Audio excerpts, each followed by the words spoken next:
Hello everyone and welcome back to another Pathfinder video. Today I'm going to be trying to be a little bit more quiet because my partner is sleeping in the bed right next to me in our studio apartment.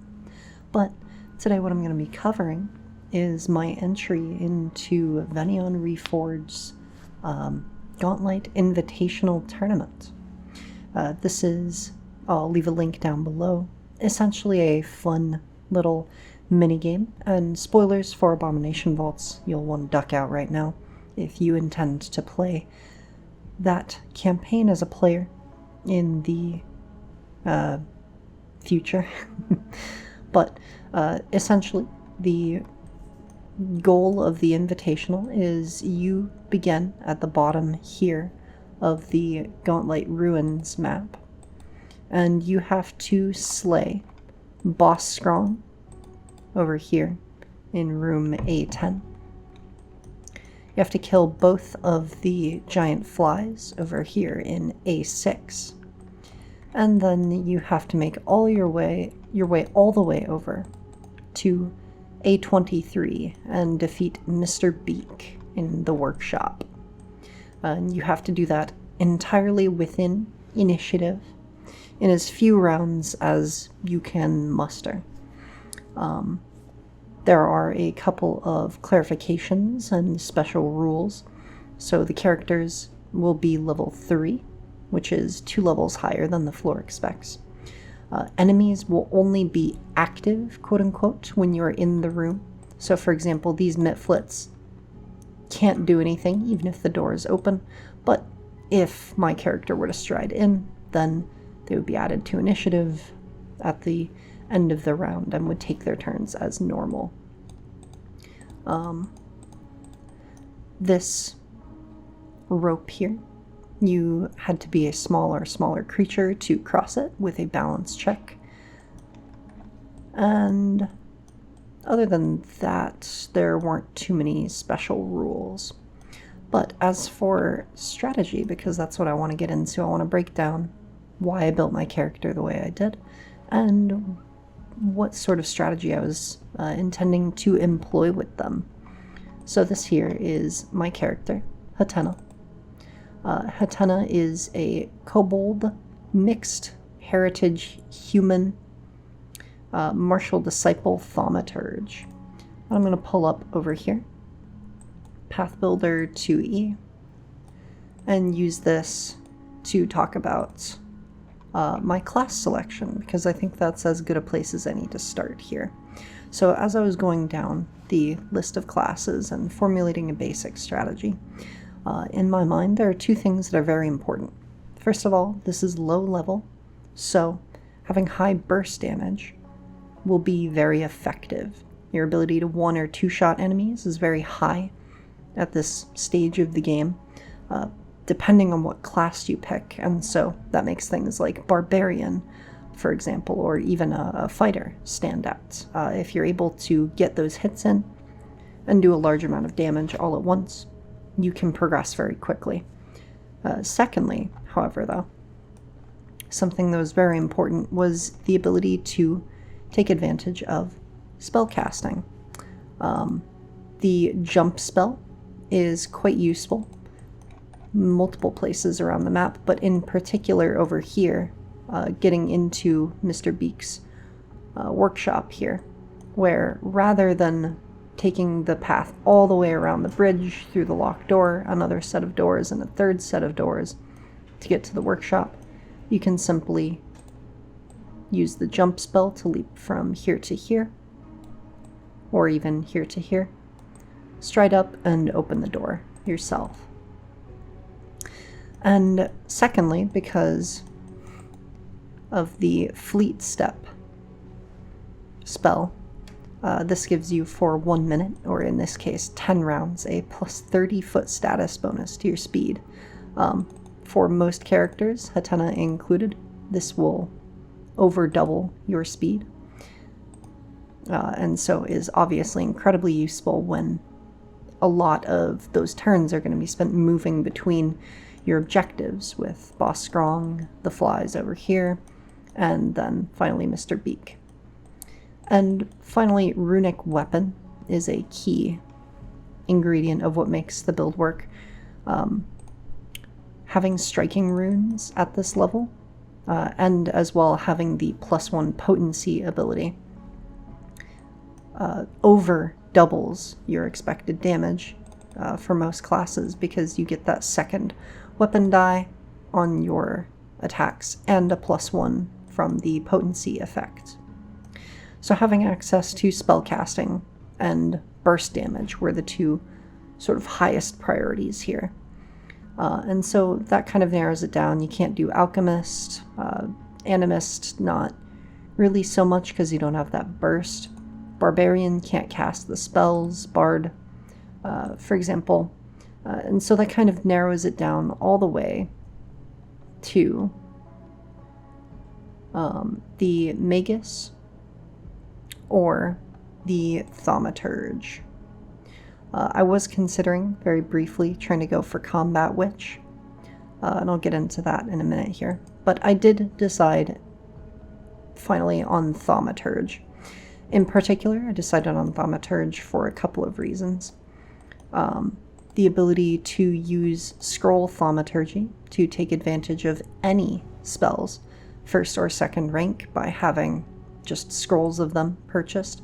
It takes an additional action to have those scrolls in my hands, but it means that I have access to all of those spells, and I can cast them, and since most of them are set up at the beginning anyway, it all worked out.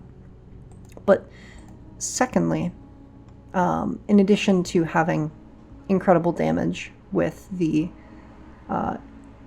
various Thaumaturge features, between Implement's Empowerment and Exploit Vulnerability, I have just about the same amount of damage as a Barbarian at this level, if not more. For example, with Runic Weapon Cast, I have 2 weapon damage dice, and Implement's Empowerment will cause me to deal 4 additional damage. So I can already be slaying enemies very quickly and moving through. But also because with the weapon implement, you gain the Implement's Interruption feature. This is a reaction. When the target of your exploit vulnerability uses a concentrate, manipulate, or move action, or leaves a square during a move action they're using, so basically anything that isn't just attacking or stepping, you can use your reaction to strike them. And if you critically hit, you also disrupt the triggering action, no matter what it was. A key point of optimization in builds that I tend to give out very quickly is that you want to be using your reaction. Essentially, you can view your turns as these pools of resources you have access to. You have your multiple attack penalty, which starts out the best it's going to be. You have your reaction, you have 3 actions, and for casters you have your spells and etc. But if you are not expending all of your resources every turn, then you are wasting them. If I am not getting Implement's Interruption off, then I am wasting my reaction. And so, as far as optimality goes, being able to get that off and deal additional damage every round was key to being able to take out foes consistently and quickly. To aid in this, I chose the Breaching Pike as my weapon implement. This is a one-handed spear that has the Reach trait. In exchange, it only does a d6 of damage. But this allows me to very often step back from foes. For example, here, if this Mitflit approached me to strike, I could step back, or even stride back. And then as the Mitflit strides in, I could strike at it with my Breaching Pike. And that allows me to consistently utilize my reaction. But the third reason that I ended up choosing Thaumaturge, and why I was debating going for a witch in the first place, was to take advantage of having a familiar. This is Flip, a little floating cat. And I have chosen for my class feats the familiar feat, an enhanced familiar feat that the thaumaturge has access to, so that Flip here can fly, and fly fast at a speed of 40 feet. He also has the independent ability, so that he can still gain an action every round. And he has the manual dexterity feat, so that he has 2 hands that he can use specifically to aid me with doors, the opening and closing of. Now, Flip here is not a make or break for the build, but being able to save on those crucial actions makes up for the loss of actions that I have from utilizing scrolls down here. And finally, just to round out the rest of the choices that I made in character creation, quick jump from the background here with Martial Disciple allows me to, as a single action, take long jumps. I ended up not opting for this because the DCs of those jumps would have been higher than I was comfortable rolling with a +8. But having the option available was quite useful. Having assurance in acrobatics ensured that I could balance across this vine here with no risk, as well as across this sort of precarious cliff edge and these wobbly boards. Although I did opt to roll for the vine here to sort of get some additional speed, moving at full speed, I was able to stride across it in one go. And finally, for my general feat, rather than fleet, since my speed was already so high, I opted for incredible initiative, as having your initiative very high is of incredible value when you're stuck in that initiative for the entire fight. I was fully prepared to burn my hero point to ensure that I would go before enemies, because that means you can duck into a room, strike someone, and then strike again at the top of the next round and leave the room before they have an opportunity to react. As for the sort of macro strategy, looking at the layout here, there were a couple of important things to note. So with our 3 objectives being over here, and over here, we have multiple different routes we could take. So the first route here is the one that I opted for. And I believe this would be the most direct that one could hope to achieve. This minimizes backtracking and tries to take advantage of avoiding as many doors as possible.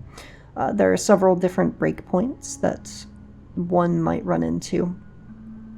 And I'll switch over to green here for showing off exactly what I'm talking about. So there are doors here, here, here, here, here, here. Although you can, and I believe, if I remember correctly, I did just jump from there to there. And here. So these are all of the different spots along my attempt where having a familiar to open up that action economy, opening those doors while I'm, for example, preparing my spells or exploiting vulnerability, things like that, can save you actions. Whereas if you were to go through some route, like heading straight across and down, then back, then through the middle, and up like that, as opposed to these 7 doors, you would run into 1, 2, 3, 4, 5, 6, 7, 8, 9, 10, 11, 12, 13. And some of those up here and over here require checks to get through. So I opted for the route that could sort of minimize doors as well as backtracking. And since I had settled on this route, I decided that I needed to be able to take advantage of this sort of a vine that you can balance along. And I wanted to be able to duck in and out of Boss Scrong's room in a single round without too much fuss. So having my familiar unlock the door here while I'm dealing with Boss Scrong and then hop back on me for the movement ended up being quite well. My familiar was then also able to distract the 2 maggots that are over here while I dealt with the flies. And having a familiar to aid with the doors as well meant that I didn't have to interact with essentially any of the other enemies over here or over here. And my familiar died distracting the flicker wisp over here as well. So yeah, from a top-down perspective, that's sort of the tactics, minimizing the distance you have to go, minimizing the amount of doors and checks you have to make, and ensuring through the build choices that you can take advantage of as many advantages in Fleet Step and Runic Weapon as possible, as well as opening up new methods of mobility with the jump spell from here to here. And finally, I was a little worried about the ability to survive through the gauntlet here. So having some scrolls of heal, even though they will majorly hurt your tempo, taking an action to pull it out and 2 actions to cast it, they do restore, of course, quite a lot of hit points. 22 out of Hatena's maximum of 39. And they can even be weaved in with those implements interruptions if you have the right action economy in a turn. For example, if fighting Mr. Beak and injured, one might, assuming they have a scroll already pulled out and in their hand, one might take a jump back and heal themselves with their last 2 actions, and then as Mr. Beak approaches, they get to strike at him. So yeah, a lot of thought went into this submission, and I'm looking forward to seeing in the tournament how I continue onwards and how all of my competitors have done. Thanks for watching, everyone. Leave a like if you like the video. Subscribe if you would like to see more. I'm looking to sort of pace out Season 2 of the Grand Tournament and then eventually get into Season 3. The Triangle Agency review, I'm trying to piece together bit by bit, but it's a slow process and somewhat experimental because I want to do something that's less direct than most of my prior videos have been, something more metaphorical. And don't think I have forgotten about the Wizard homebrew that I've worked on. At this point, it's kind of a white whale. It's looming over me as something that I want to release, and I'm trying to find a way that I can. But ultimately, I'm finding that I have enjoyed every part of the process other than writing the dozen or so focus spells that I need to make it feel like a full document. So I may find some way to reduce the amount of focus spells that I am required to write, so that I can actually get that out to everyone. So yeah, thank you for all your support. And I'll see you in the next video. See ya. See ya.